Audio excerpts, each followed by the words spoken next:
किपरो के नवाई गांव फकीर लोंग राजड़ में 1500 साल जश्न ईद मिलादुन नबी सल्लल्लाहु अलैहि वसल्लम की मुनासबत से एक अजीम शान महफिल मिलाद का प्रोग्राम मुनक्कद किया गया। प्रोग्राम की सदारत अब्दुल समद राजड़ ने की, जबकि निगरानी मौलाना मोहम्मद उर्स गज्जू और मोहम्मद उमर राजड़ कर रहे थे। महफिल मिलाद में नात ख्वानों ने नात के नजराने पेश किए।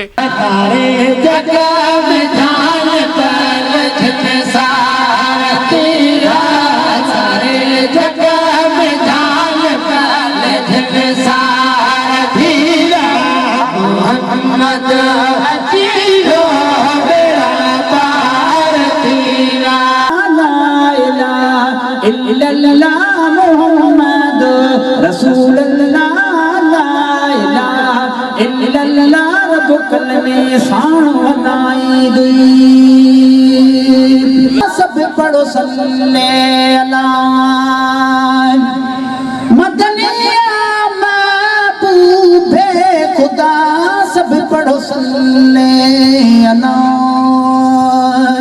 सेजू सुठियो सिंगारो, सेजू सुठियो सिंगारो वधे पारस सोन सा सचे, मीलाद में मोहम्मद बिछड़ो महदार यार तो अचे। आऊं पढ़ा सलात वॾे आवाज़ में,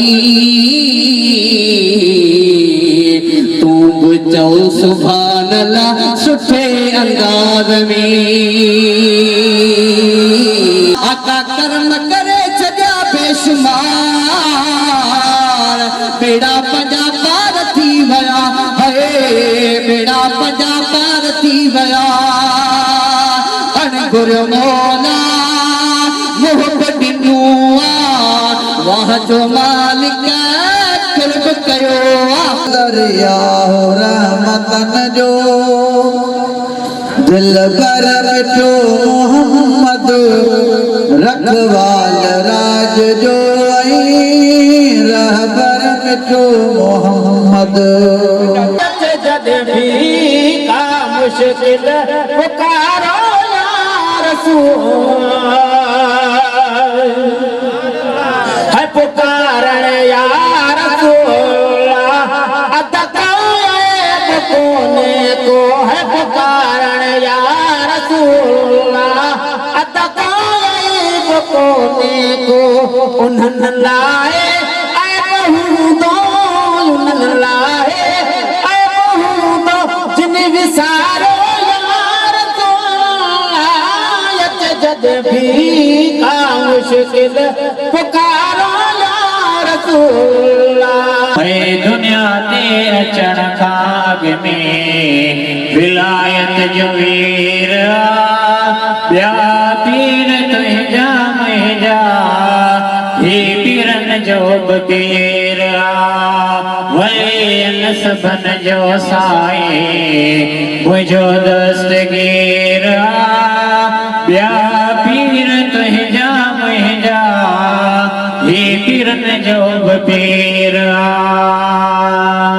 प्रोग्राम से खसूसी खिताब मुफ्ती सादुल्लाह सिकंदरी और मुफ्ती मोहम्मद इसाक राजड़ सिकंदरी ने किया। आका दो जहां सरवर कोनेन हज़रत मोहम्मद मुस्तफ़ा सल्लल्लाहु अलैहि वसल्लम की सीरत पर रोशनी डाली। हबीबे रिया सोनी मिठे मन ठार जो रोज़ो,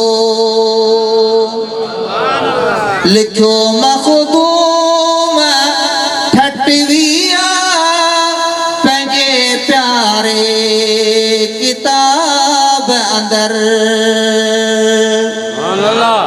ॾाढी प्यारी ॻाल्हि कई आहे ऐं हवाले सां ॻाल्हि कई आहे। छा थो चए, लिखियो मखदूम ठटविया पंहिंजे प्यारे किताब अंदर। छा लिखियो अथसि, इबादत ॾिसण सुहिणी नबी नगेदार जो रोज़ो, शुक्र सर ज़मीन ते सुठो सावको थियो, उतो माल छोड़ियो मके पाक वारा, वरी पोइ जे दिलदार वागे न दिलदार ईंदा दुनिया में दोबारा। महफिल मिलाद में मुफ्ती अहमद अली सिकंदरी, कारी अली हसन अत्तारी, अब्दुल हलीम दर्स, इमदाद कुंभार, अब्दुल सत्तार चौहान और इलाके के लोगों समेत आशिकान रसूल ने कसीर तादाद में शिरकत की। प्रोग्राम में अहले सुन्नत व जमात के सदर मुफ्ती अहमद अली सिकंदरी ने पाकिस्तान की खुशहाली, सलामती और तमाम उम्मत मुस्लिमा के लिए खसूसी दुआ करवाई। प्रोग्राम का इख्तिताम सलातो सलाम पर किया गया। कैमरामैन फजल मुनानी के साथ अब्दुल रज़ाक राजपूत, अवामी न्यूज़ की प्रो। सब्सक्राइब कयो अवामी न्यूज़ HD खे ऐं ताज़ा तरीन ख़बरुनि लाइ ॾिसंदा रहो अवामी न्यूज़ HD।